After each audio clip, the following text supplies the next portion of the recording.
Just to give you an overview of where we started, I've been listening to the presentations this morning. They've just been fantastic, and you know, you start running out of words to use. They've all been used so many times before, but what I agreed to do was to provide an overview of what the new regulations are that are affecting coal-fired generation, some discussion about CCS and in general as a component technology and what others are actually doing.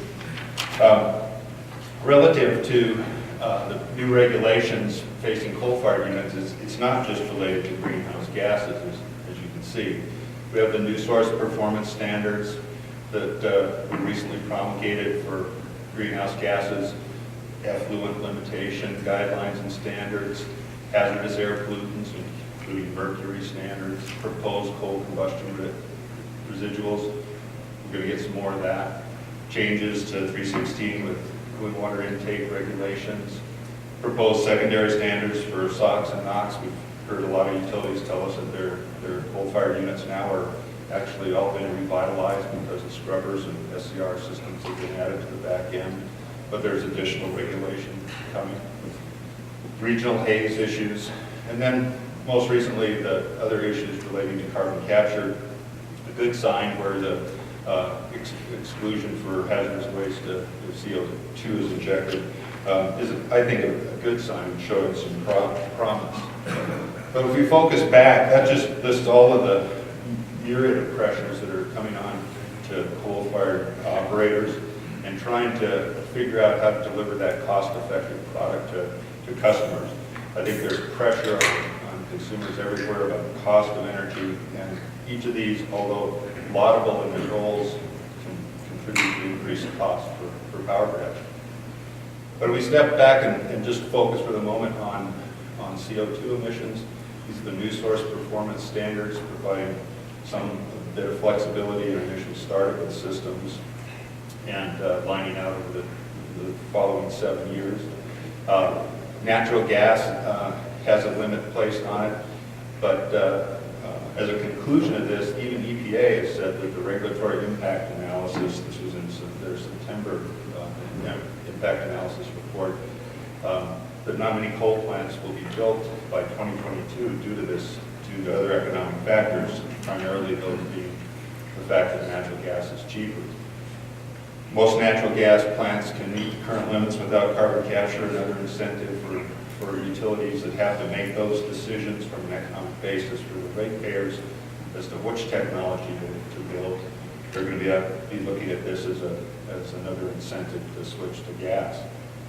And so the result, and aside from this fuel switch, the benefit of the CCS and the control of greenhouse gases seems to result in no net reductions in CO2 because coal-fired plants aren't going to be built. Aside from what we've heard from other speakers this morning.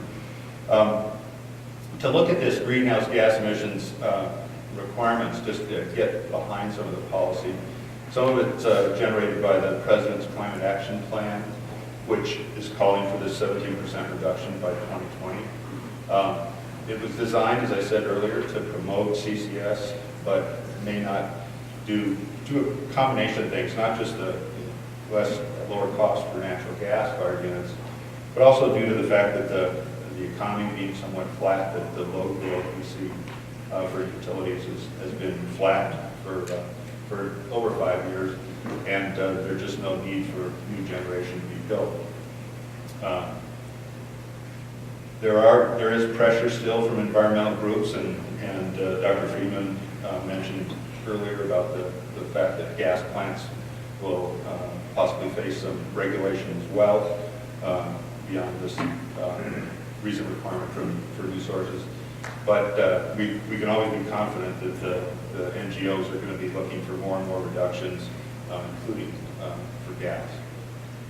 The DOE has contributed to these and conducted large research programs, but I kind of took a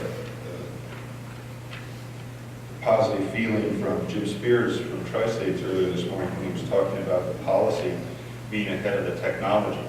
I think that that's one of the issues we need to really closely examine. Dr. Friedman's presentation about the activities and things that were going to be accomplished. I mean, I was excited about all the positive opportunities that he outlined. But the question now is, when utilities are making decisions this month, next month, what's the information they're going to be basing those decisions on? To step back a little bit and look at carbon capture and sequestration from a component standpoint, I'll just go through this quickly because we've covered it all. The capture mechanisms have been covered. The transportation systems, we have over 40 years of experience in the U.S. with transportation of CO2 around the country. The uses, these are the economic things that will offset the costs, and obviously we want to get as much of these as we can for enhanced oil recovery, coal bed methane recovery, all of the different storage technologies that are available for in various types of seams and formations around the country. That's going to be critical going forward. And then the monitoring, verification, and reporting. That was mentioned this morning, and that's a big issue, and I would encourage government to be active in developing these kind of rules. As previously mentioned, it was good to see the recent regulation that came out this month relative to CO2 injected for long-term storage not be considered a hazardous material. That's the positive type of legislation that needs to be done to make sure that the risks of these new technologies are better managed. But this is a whole different area that needs to be widely investigated and rules established. This map's been up there also, and I just wanted to point out that these are the 40 years of different projects around the country that are ongoing right now with CO2 transportation, the large plant in Wyoming, and then this plant in North Dakota where we're shipping CO2 up into Canada for enhanced oil recovery. But you can see this is a huge infrastructure that's well built in the country. Not all of this is being shipped around or transported as supercritical, but it provides a wealth of information in going forward. If we look at the specific difference between enhanced oil recovery and carbon sequestration for long-term storage, I think some of these facts have come out, but at least to give everyone a sense or understanding of it.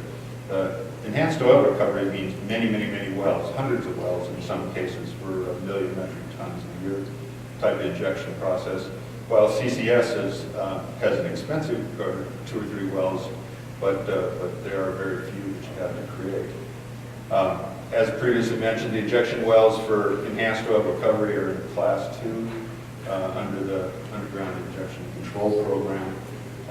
Those requirements go up to Class 6 and have more requirements for obviously sequestration. CCS has more monitoring requirements for CO2 stored in geologic formations. And then there's a different legal requirements, mineral versus storage rights. Coming from Montana, my family were ranchers, and it was always interesting to see land purchases, about this swap between land values and mineral rights, and whether they were kept together or whether they were actually sold separately. But when I sat down and started to investigate what storage rights were, it really is a whole different kind of problem that legally needs to be resolved. But you can imagine these voids that had natural gas or oil or something in them. The mineral rights were designed to establish ownership for all those things that were sucked out of the pores. But the storage rights relate to, okay, now that that's sucked out and somebody owns the lands and somebody owns the rights to remove those materials, who owns the rights for those pore spaces now? It's not well defined, and it needs to be clarified as part of the process of going forward with technology. This is one of the studies we did for the state of Pennsylvania, and just a kind of a brief synopsis, but in trying to evaluate for them in 2010, what was the possibility of CCS, and this is from the injection side of it, but We found lots of geological formations that were suitable, both for EOR and storage formations, lots of shallow aquifers and long faults, deep existing wells. In looking at the human health risks, and evaluating leaks, spills, weepages, and things like that, it was ultimately determined at the end of the study that there was lots of opportunity in the state of Pennsylvania, and the risks were acceptable, very low risks to human populations. So I'm sure that those kinds of studies that are going on in other areas, Wyoming would be another wonderful place for that. And then finally, just I'll end on this slide, the current status and opportunities. We have the Kemp Burn Boundary Dam we heard about earlier this morning. There's ongoing CO2 storage projects. These are some of the stars around the country that we heard about earlier. And if you don't know, there are places like Norway, Australia, China, Germany, Canada.